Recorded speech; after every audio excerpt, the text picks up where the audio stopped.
Hi, everybody. Welcome to the Christmas-themed version of my living room. And today we're going to dispel your AI fears.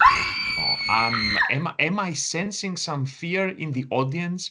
Are you all afraid of AI? I've sat through a variety of presentations lately, both at Westminster and in other institutions and conferences and all sorts of events when we're talking about generative AI and its capabilities. And I came out with this conclusion. It seems to me that people are afraid okay, or curious, but curious is good. Afraid is not good. So what we're going to do today, I'm going to give you like a whirlwind tour of the various crazy AI stuff that I've been doing in an attempt to even dispel your fears. Like if incidentally you end up being more afraid after all of this, then I'm sorry. Perhaps I'm not starting well by presenting like a scary monster on your screen, but there you go. This is an image that's been created by DALI, which is the ChatGPT image tool, and it has then been manipulated and extended with Adobe Firefly, and the text has come in through Adobe Express. And I think it looks adequately scary. But the idea is that we are not going to be afraid. What we're going to do, we're going to embrace AI and use it to do interesting things for our students. And I don't know about you guys, but things are getting increasingly difficult in terms of student engagement. And maybe this is specific to the stuff that I'm teaching because they're quite technical and people find them boring, or perhaps there is a problem that exists across the board. We do have an issue with student engagement. We do have an issue with student retention. We do have an issue with student support. And my thinking is, we've tried to do our best as staff. The institution has tried to do whatever it can. They're trying to apply limited resources to a number of things to improve along all these different fronts, and we're not really getting much traction. So it is time to do something different. And the different is this.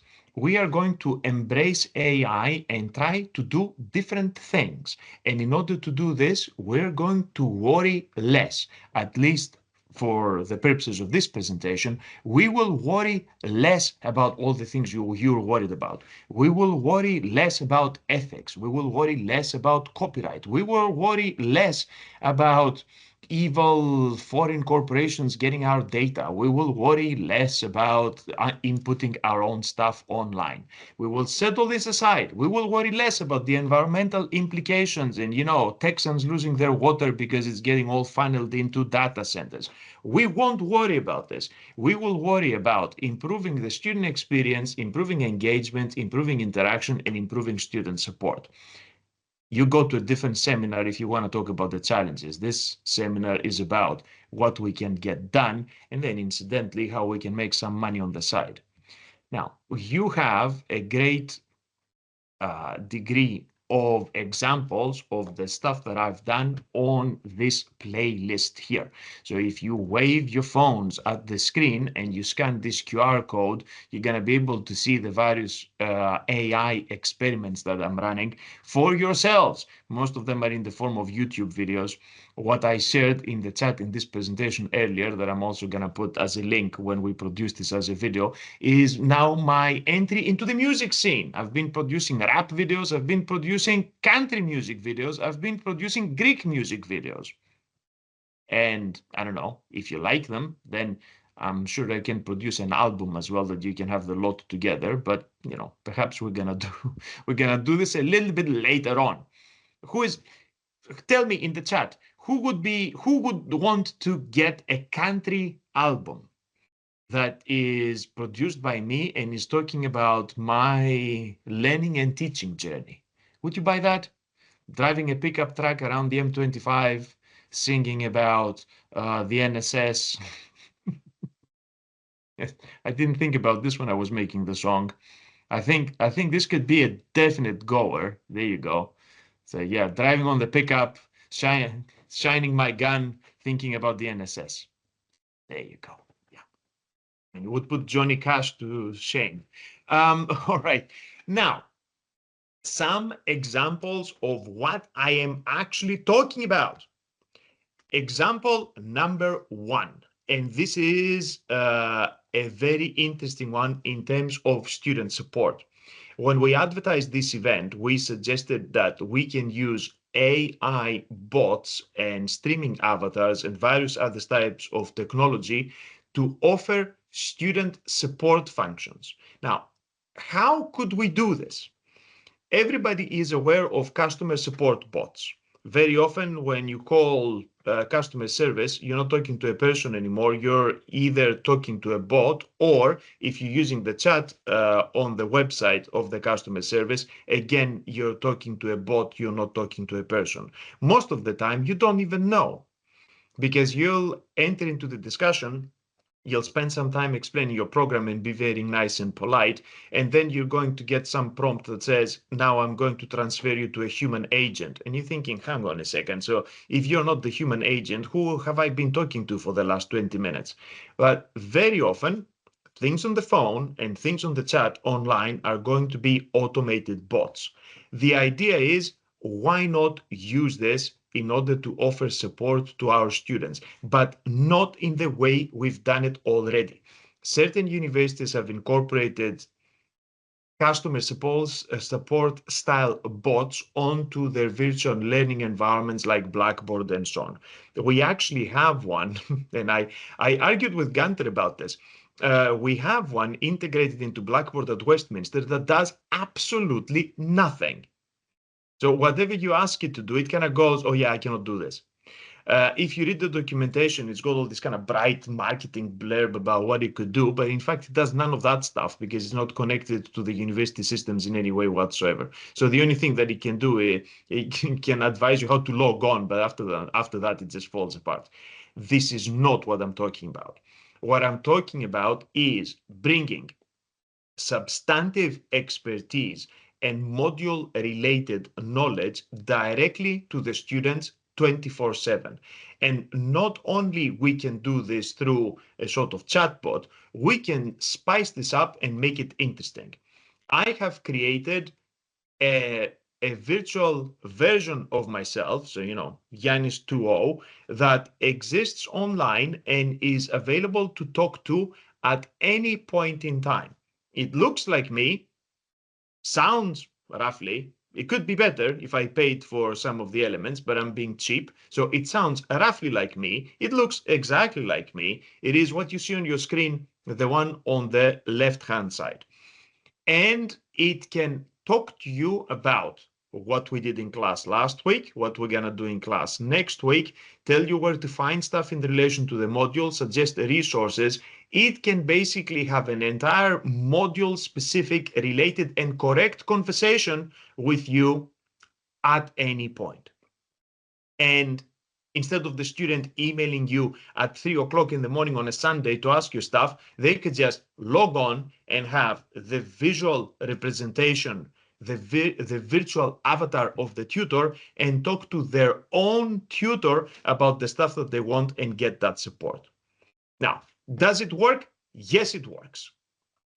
And especially for the types of questions that we get at 3 a.m. on a Sunday, it totally works. It will tell you when the deadline is. It will explain to you the referencing style. It will tell you how to put footnotes. It will tell you what we did last week. It's even going to explain the problem questions and the scenarios and the topics that we talked about. It's going to solve multiple choice questions for you. It's going to do all of these things.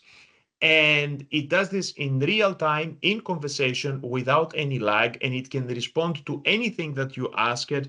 And if it doesn't know the information from the knowledge base it's been provided, it's going to go and talk to somebody else.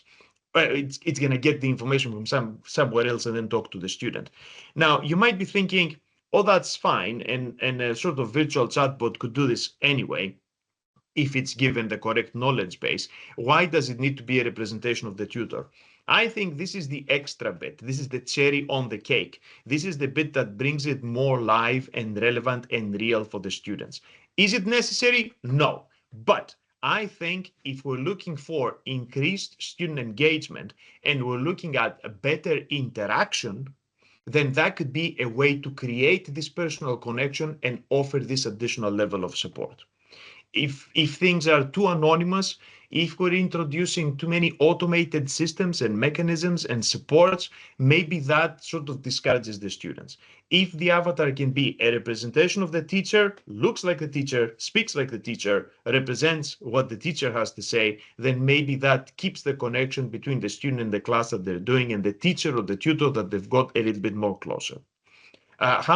We have a question in the chat. How many students have used this so far? Nobody, because the university hasn't yet deployed this. So I have been using this myself, pretending to be a student and asking a variety of questions. We have inquired as to whether we can incorporate this into Blackboard. We cannot, because the technology I'm using doesn't have the integration with Blackboard at the moment. We can send it out in Zoom meetings, and we can run it from the platform's own database. But that is not quite at the level of integration that we need to launch to our students. However, the capability can be built. So were we to decide to do this, we could. And remember, we're talking about technology that is evolving so quickly that when some technical person tells you we cannot do this now, they mean this week. We're probably going to be able to do it next week. So this is application and idea number one. We don't have the staffing or the resources or the energy to provide ongoing, continuous 24/7 support to the students when the students feel that they need this. These tools could manage to provide this 24/7 support and the personal connection by being representations of the tutors that the students actually have, and they can do this at a fraction of the cost. At least, that is my going hypothesis. The cost, in fact, at the moment is very, very low. Right, so moving on. A different use of this technology is the streaming avatar. And this is something that can be deployed immediately. And I have actually used this in classroom with live students, and I think it was fantastic. The same thing that powers the avatar, that is the representation of me that talks to you, could be used in a classroom to liven up what you're doing in the classroom. If you are the sort of course that offers scenario-based questions or case studies that you're working your way through in classroom with the students, very often, these are quite stylistic and remote. So you will present the facts of the case study to the students, and then you will ask them to investigate and to answer particular questions. When the students have got follow-on queries about the facts or what's happening or the background of the case study, very often you will tell them, I don't know, because, this is fictional. Let's assume that this happened, or let's assume that that happened. Also, if you're trying to do sort of interview mocks or a mock trial or some sort of event where they might be talking to an external party, again, you need to speculate about how that may be. The teachers can role play up to an extent, or we can bring external people to role play up to an extent, and that's at an additional cost. The streaming avatar, that is this technology that you've got a bot that can interact and talk to you in real time without lag, without hesitance. If you use ChatGPT on your phone, it is the same technology. You talk to it, it talks back to you right away. You can have a flowing conversation with it. This can be used in the classroom to assume the persona of the character that you've got in your case study or your problem question. This presents a series of advantages. First of all, it makes it more lively for the students, because the students are probably sick of seeing you all the time in the classroom pretending to be XYZ. So you can have the characters from the case study to talk for themselves. They will look different, they will sound different, they will interact with the students directly. The knowledge base that you have provided them will keep them contained within the case study, but also, since they're connected to large language models, they can think and talk for themselves. So the students can ask them anything, and they can progress the case study with additional facts or information that the students would want to know if they're in a real life scenario, but they will not be able to get by a sort of a fictional representation of a case study presentation in a classroom. I think this is great. I use it in class because we present for our first year undergraduate students like a long case study that takes the entire term. And we're following these people and what happened to them. So I brought in one of those characters to pretend to be one of the characters from the case study. And the students could ask them additional questions about what happened, how it happened, where were they, how did they feel about it, how did the fact of the case study affect their family and other people around them, what do they think about the future, all of that stuff that I would have to make up if I was trying to present this case study. But the avatar did this spectacularly at excellent quality in real-time discussions with the students. Moreover, this was a projection uh, on the screen in the classroom, right? And the avatar still had the capacity to interact with various people who were asking questions without getting confused. This worked so well that after I walk away from this meeting, I'm going to go into a learning and teaching event run by the law school in which I will present the avatar replacement for our head of school. So so if you never see me again, it means that didn't go down well as a joke. So the avatar has been instructed that it's been sent by Peter, our vice chancellor, to replace our head of school, and we are there to have a chat with the avatar about how that's going to go. So it's the same technology put to use for ridiculous purposes, but I thought it would be fun. The avatar, yes, was 100% correct. Because what the students were asking, it was either within the knowledge base or it was simple enough or predictable enough for the avatar to be able to navigate the questions.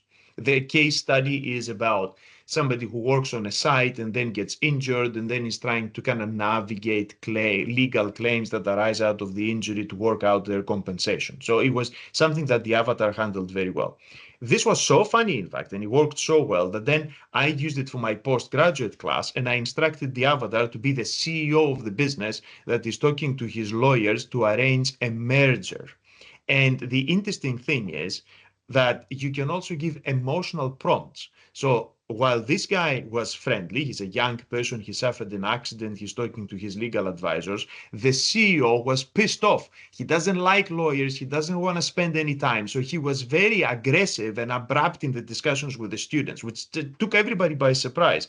And it is spectacular how the technology has evolved to an extent that not only it can handle the knowledge base that you give it, but it can also handle emotional prompts in the way that it behaves. So I thought this was fantastic. Now, this is something that we can deploy straight away.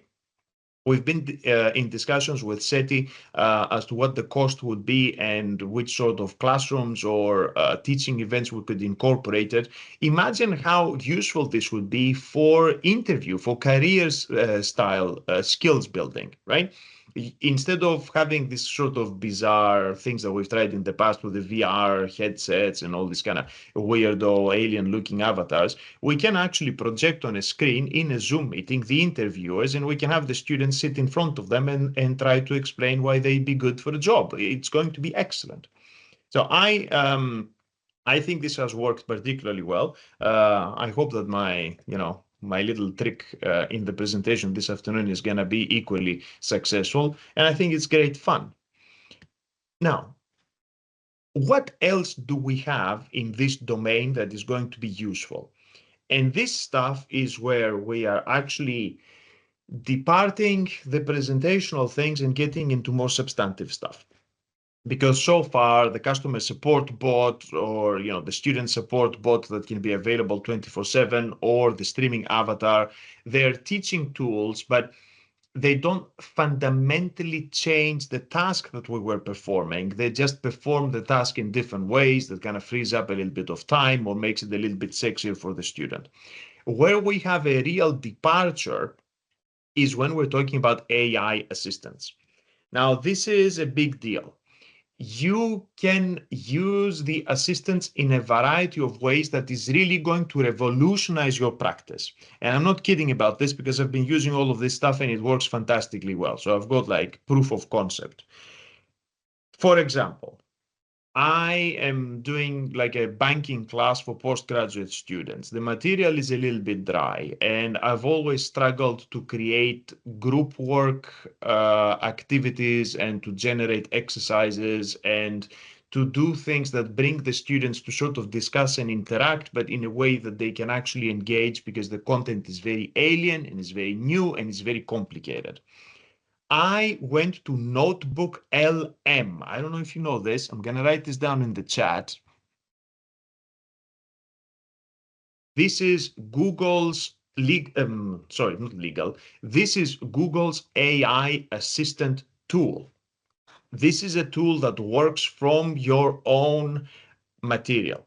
So I uploaded onto the tool my lecture notes for the day, my PowerPoint for the day, a recording of a previous lecture, the handout I was giving to the students, and then any other associated material I could find, some lectures on YouTube from other people, extracts from the textbooks, whatever I could find, right? So I put all of this together.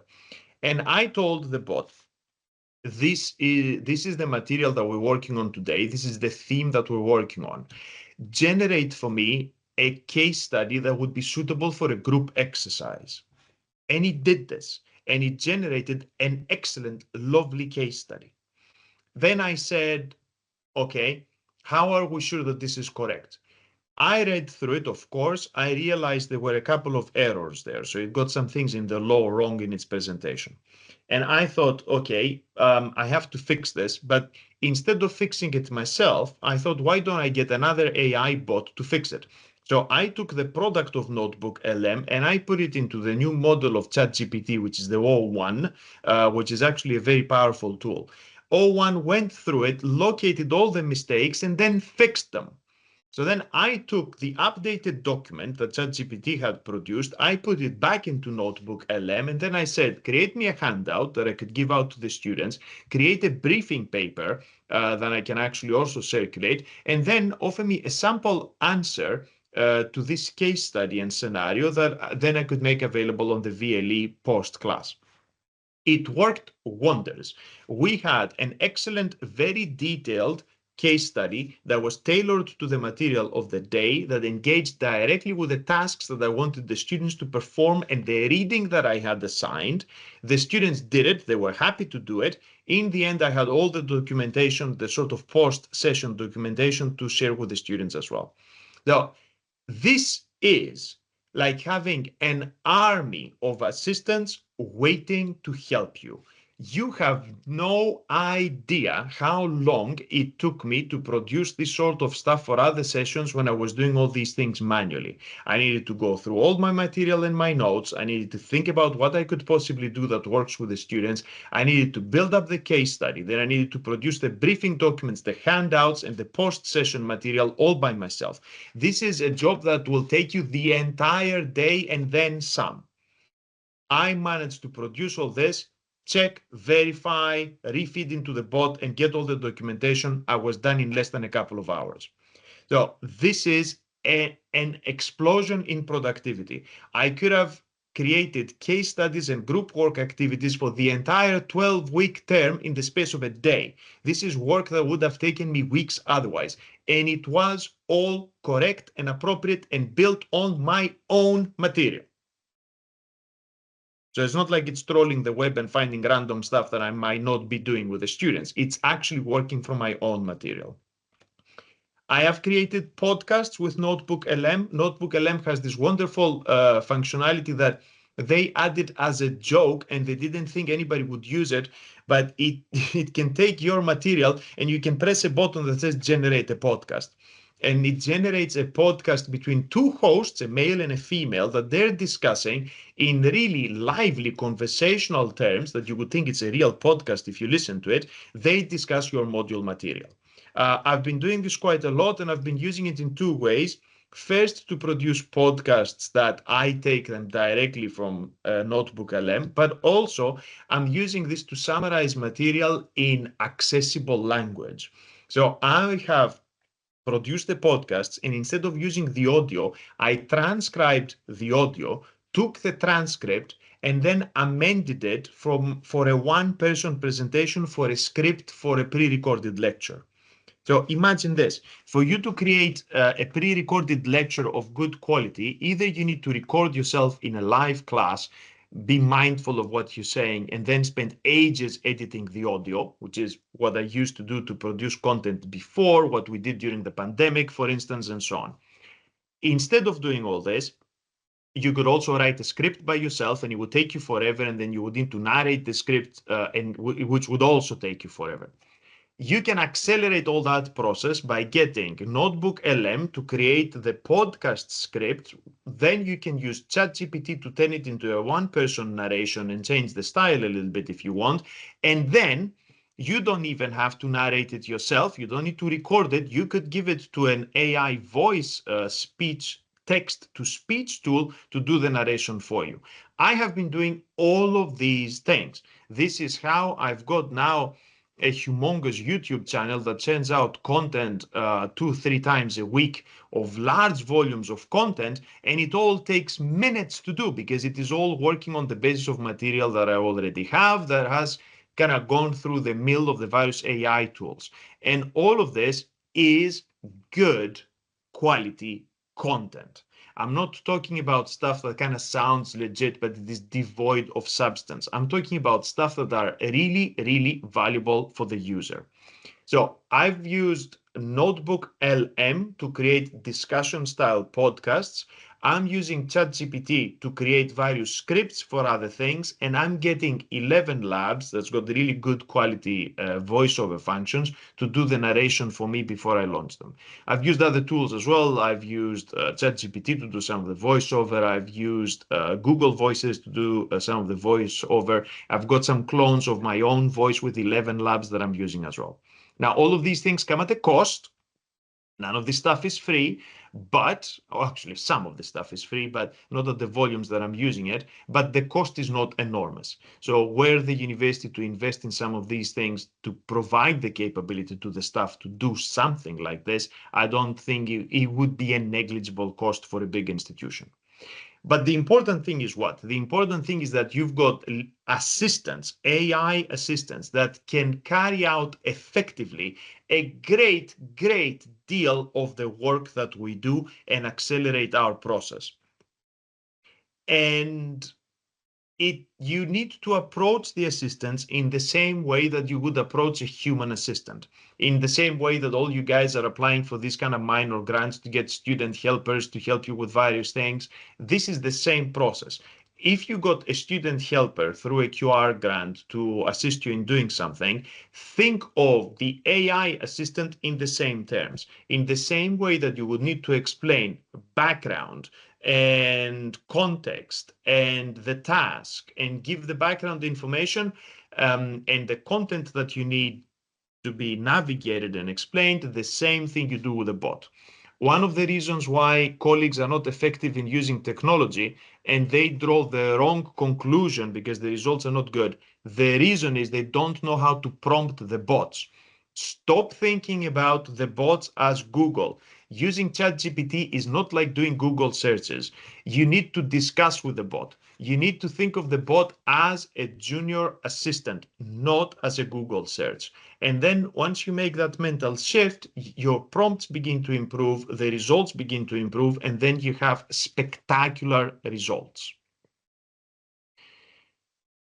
Now, the extent to which people can do this by themselves without training, to be honest with you, these things are so easy and so intuitive. The problem is not the lack of training. The problem is the mental inhibition, is the fear. That's why we started with a monster.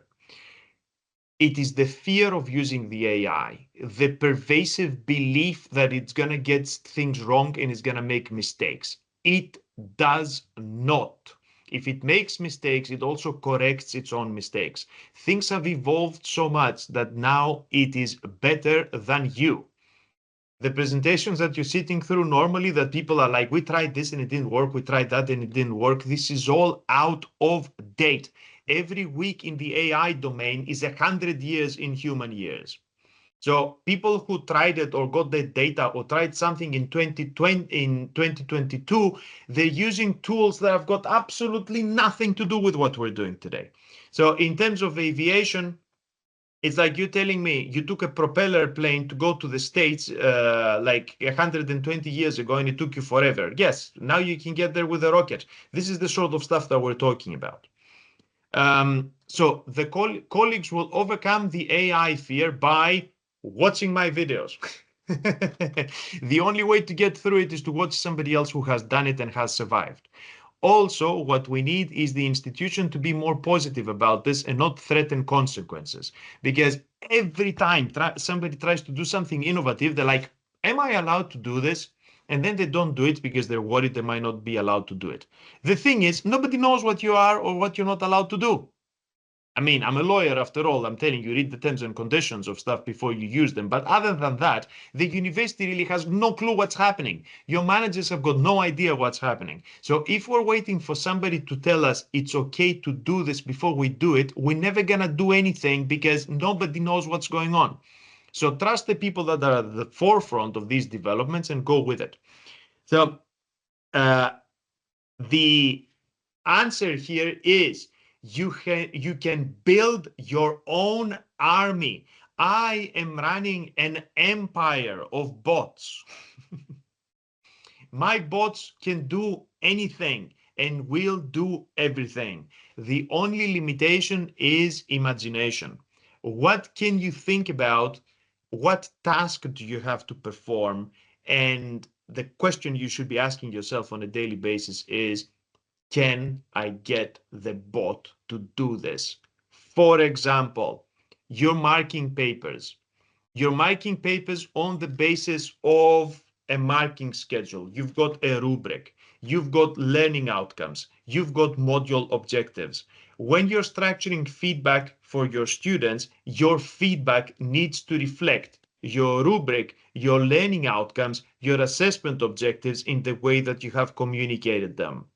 Why are you drafting your feedback manually?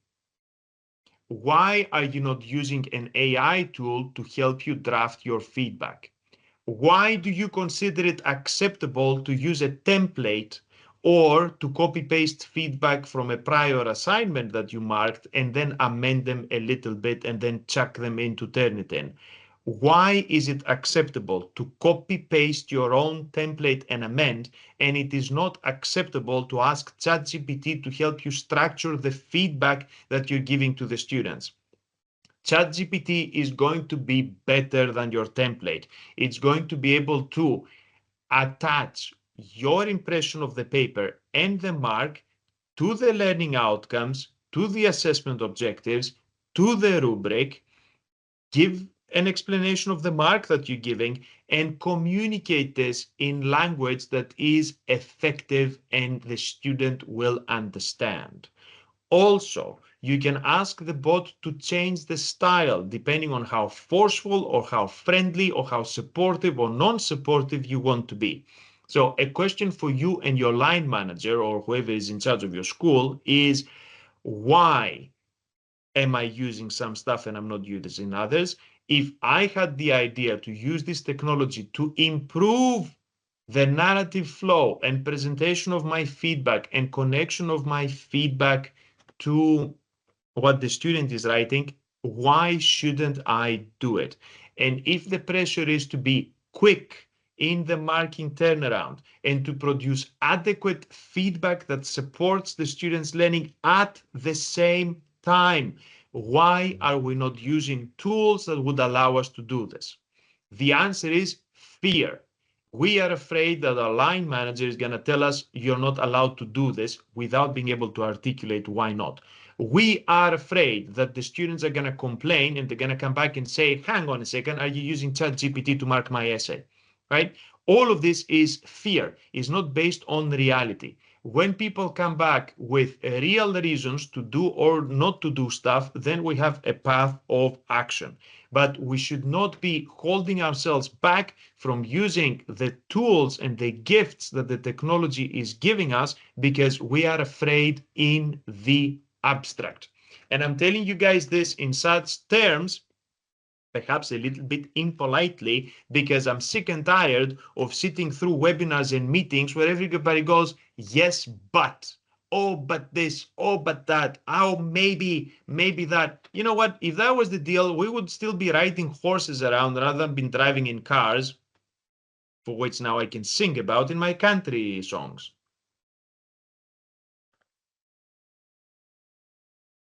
And then, have I terrified you all already? How are we feeling? Are we chill? Or are you thinking, this guy has gone too far, he's gonna get himself fired? Especially after he tries to replace his head of school with a bot. No? Okay. Now, there will always be the haters. And I would like to call out, in this instance, our two friends, Stan Theophilou and Sam Payne. If you're watching this on the replay, Stan and Sam, how about you come around and you have a chat with me about posting garbage on the community forum? So these are two people that know nothing about me or what I do, but they saw that I'm doing something on AI and they thought it would be fun to put abuse on Engage, which is our internal Microsoft Run community forum, which I think is extremely poor form, but also an excellent opportunity to talk about the phenomenon of haters. If you engage with something new, you will offend people. There are people who might be worried about this, but there are also people who will just get incredibly aggressive. Why? Because they are afraid, because they don't understand what you're doing, because they are worried that what you're doing might be wrong, but mostly they're not worried about you, they're worried about themselves. A lot of people watching this presentation are gonna think this doesn't look good. The university is not swimming in money at the moment. They're thinking about savings. Does all this mean that the integration of AI tools gonna result in us losing our jobs or us being asked to perform more tasks because our productivity has increased? That is a legitimate thing to talk about, but the response shouldn't be hate, online abuse, and garbage on forums. At least these two guys have got the balls to put it with the names on, because usually I get this sort of stuff on anonymous forums, right? So, when you're on Twitter or something like this. So, kudos for being forceful enough with the hate to put your name next to it. But hate and anger is not the response. What we are supposed to do is reflect. Is the university genuinely going to replace us with the bots? No, they won't. One of the primary reasons for this is that they don't know how to use the bots, right? Because it's usually people down in the coal face, like myself, that have figured out how this works. There is nobody within the management chain that would be able to operationalize this without us being there to tell them how to do it. Does this mean different things for our allocation of tasks and the burden of our work if it increases productivity? Well, it does, okay? But that's a good thing. I mean, are we really worried that if we manage to mark more efficiently and effectively and quickly because we're using ChatGPT to help us structure our feedback, then they're going to give us more marking to do? Well, I mean, even if they do, it's not a big deal, right? Because if we're using a tool that allows us to do it more quickly, should we really be concerned if they give us a little bit extra? It's not going to take a lot of time at the end of the day, right? I used to mark physical scripts as an external examiner. From the University of London, I had a courier that used to come here in the house and deliver like a massive box of scripts that I needed to mark. Because they were in physical form and handwritten, it took forever. It took forever, and I hated doing it. When they moved to online examinations with the pandemic and everything was typed, then we received them through a platform that looks like Turnitin. They gave us more of them to do. But it doesn't really matter, guys, because now I don't have to spend like half an hour trying to decode somebody's handwriting. I can read it straight off. So yeah, technically, I've got more of these scripts to look at, but in fact, it takes me a lot less time. So it's not a big deal. So don't let the fear of your workload increasing or your work allocation changing because you're using more tools to be more productive. That potentially will happen, but I don't think this is a reason to resist implementation of the tools. Now, you losing your jobs altogether, that has with a sort of wider phenomena around there, it's not going to be the AI assistant that is costing you your job. You know, if you never see me again, turns out I was wrong. But that's what I think. Now, next up, are we really confident that these things work? Are we really confident that they're correct? Are we at the point that they can think for themselves? Well, it's not like I have become an AI evangelist, but not by design. I wasn't like particularly technological before, right? I just started looking at that stuff a couple of years ago, and I make a point of using every new thing that comes out to the extent that I can get my hands on it. And guess what? It works. It works. And it works much better than other stuff. And yes, these things can think. You can have a conversation with it. And go complain about it. I made a video where I've asked ChatGPT what it thinks about the Middle Eastern conflict.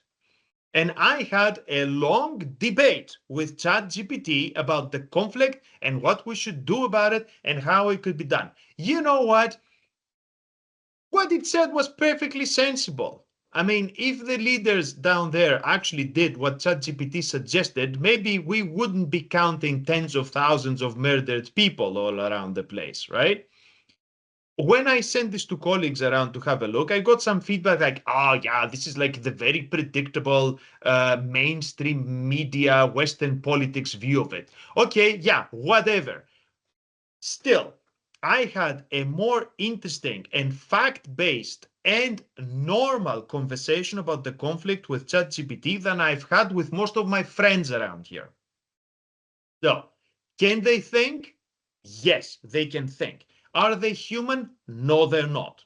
Do they get stuff wrong or they get misinterpreted on occasion? Yes, they do. Do they lack the emotional tone and understanding and the ability to understand context and subtexts? Yeah. But trust me, you're more likely to have an intelligent conversation with ChatGPT or any of the other large language models that you will have with any elderly relative this Christmas. Try it and come back and tell me how it went. Sit around the dinner table, around the turkey, and start chatting to your sort of weird racist uncles, and then tell me, wouldn't you prefer to be talking to ChatGPT instead? Let's do this as a thought experiment. Now, on that note, we're moving into the holidays. So I wanted to finish on something positive. So this stuff is so much fun. And we are having an excellent, a fantastic opportunity here to do stuff better, to increase student engagement, to increase the product that we're supplying to the students, to increase our ability to provide student support at affordable costs, and also for us to spice up our content, do something more interesting, do something more different, increase our productivity, play along the way. This is all an excellent opportunity. We also have the opportunity to make money. Okay, I can make excellent videos, put them on YouTube. They're good value. They've been produced by AI. The audience doesn't care. The audience watches them. That's a win for me. I'm going to make some money at the end of the day. So all of that is a plus. Yet, think about it. How many conversations have you sat in? How many webinars have you sat in when people were positive about this? How many have you sat instead where they were talking about the ethical implications and the resource implications and how non-decolonized ChatGPT is, or the EDI implications? For a change, talk about something positive and something that we could do. This is my message for the day. While you're doing that and talking to your uncles at Christmas, I'm going to be continuing to build my AI empire and see where that takes me.